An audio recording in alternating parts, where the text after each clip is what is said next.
निकम्मा है, अभी तो खापों ने अंगड़ाई ली है। जब पूरा हरियाणा उठ के दिल्ली के बॉर्डरों पे कब्जा करेगा तब क्या होगा? वो आर और पार, क्योंकि झंडा और डंडा हम लेके निकले हैं और इस सरकार को तोड़ने का काम करेंगे, बेटियों को न्याय दिलाएंगे और संसद और विधानसभा से इन लुटेरों को, बलात्कारों को, इनको बाहर निकाल के इनके पीटने का काम करेंगे, इनको सड़कें दिखाने का काम करेंगे। जो है या कोई कोर्ट है या कोई मीडिया है, सबके ऊपर बंदूक का पैरा है। इस देश में लोकतंत्र, प्रजातंत्र खत्म हो चुका है, अघोषित इमरजेंसी लागू हो चुकी है। ये देश बिक चुका है, इस देश में कुछ बाकी नहीं रहा। काम करेंगे, कार्रवाई करेंगे, उसके रूप ही हमने आज एक बड़ी कॉल थी, उस बड़ी कॉल पे पूरा भारत यानी पूरा जींद पूरी ताकत के साथ डीसी को ज्ञापन दिया है ताकि राष्ट्रपति को समझाया जा सके कि हमारी जंतर मंतर पर जो बेटियां बैठी है वो लंबे टाइम तक नहीं बैठ सकती, क्योंकि उन्होंने आगे आने वाले टाइम में गेम भी खेलने हैं। यदि ये सरकार 20 तारीख तक चेतती है तो ठीक है, नहीं तो 21 तारीख को मैम चबूतरे पर एक पंचायत होगी और फिर अगला एक्शन कोई कड़ा ही होगा। ऐसा ना हो कि दिल्ली के बॉर्डरों पर हम दोबारा से कब्जा करें। यानी जो लोग घर बैठे हमने हथियार रखे हैं, चलाना नहीं भूले, इस सरकार को समझाना चाहते थे, ये टेलर था और फिल्म दिल्ली आके दिखाएंगे।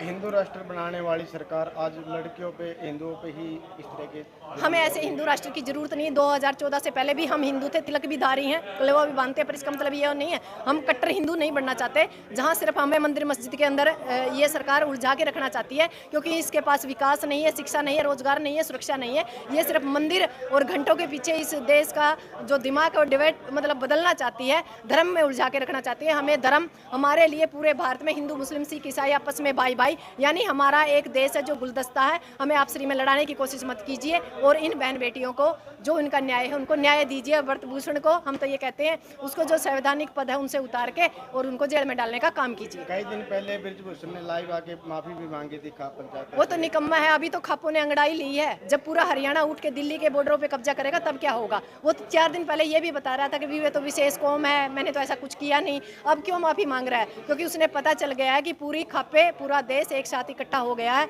अब ये नस्लों की लड़ाई है, मान सम्मान की लड़ाई है, और यदि सरकार इसके ऊपर कोई फैसला करती है तो ठीक है, नहीं आने वाले टाइम में ऐसा ना हो कि चूड़ियों वाले हथियार, कभी उन्होंने तलवार उठाई थी, अब बंदूक उठाने के लिए मजबूर हो जाए। इस देश में फुलन देवी पैदा करने की कोशिश ना करे यह सरकार, क्योंकि नस्लों की जो लड़ाई है उसको हम आखिरी दम तक लड़ेंगे।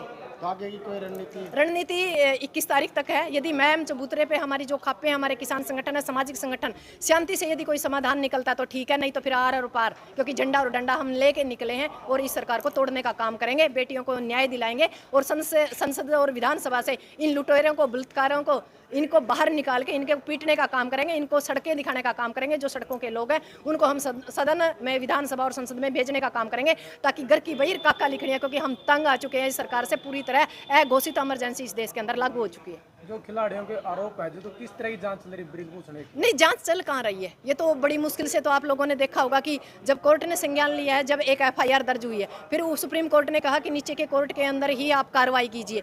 तो ऊपर से लेके नीचे तक सबके दिमाग के ऊपर, यानी जो हमारे है, कोई भी जज है या कोई कोर्ट है या कोई मीडिया है, सबके ऊपर बंदूक का पैरा है। इस देश में लोकतंत्र, प्रजातंत्र खत्म हो चुका है, अघोषित इमरजेंसी लागू हो चुकी है। ये देश बिक चुका है, इस देश में कुछ बाकी नहीं रहा।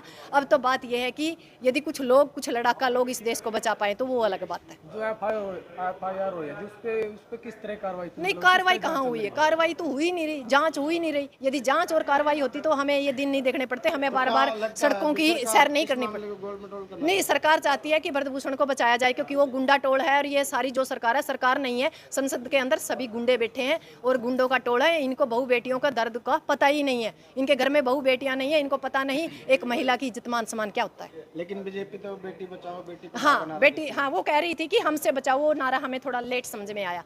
हमें अपनी बेटियां इस सरकार से बचानी थी, ना कि आम समाज से। जी, सुप्रीम कोर्ट के खुद के फैसले हो, ना कि सरकार के इशारे पर। नहीं, अब सब कुछ बदल चुका है। ये देश बिक चुका है, लोकतंत्र, प्रजातंत्र सब कुछ खत्म हो चुका है। कोर्ट खत्म हो चुकी है, कोर्ट बिक चुके हैं। कोर्ट के कई, आपने पता होगा, सुप्रीम कोर्ट के कई जजों ने सामने आके मीडिया के अपने बयान भी दिए हैं कि हम मजबूर हैं, हमारे बस से बात बाहर है, मतलब बाहर है। सरकार का अंदर खाते ज़्यादा मतलब इन्वॉल्वमेंट है।